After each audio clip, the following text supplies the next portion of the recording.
为着要帮助即载劳工重新来进入工课场，劳动部甲全台湾38间病院合作，提供免费复健的服务，佮有补助通领。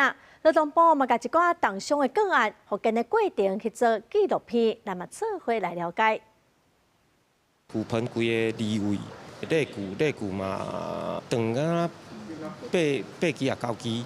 这位陈先生会伤甲这么重，拢是因为发生职业灾害，伊的工课真危险，做第4台流线的工课，不管是透风落雨，拢需要爬悬爬低。2当前无细力对电火条啊顶悬摔落来，加在通报了后，政府资源随介入，劳动部要提供免钱的复健服务和津贴，帮助伊顺利恢复健康，回去职场。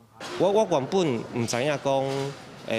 劳动部这边有这款较好的算服务吗？啊，互阮会当甲身体完全康复。可能遇到职灾的状况会很无力的劳工或者是家属，不管是在资源面或者是在法律的权益的协助面，我们都希望能够给予大家能够最大的帮助。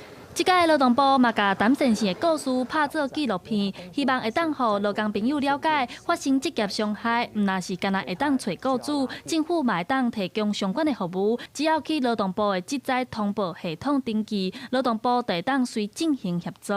38家的职能复健专责医院，那里面有专业的医师跟治疗师，那还有心理师，都不用费用。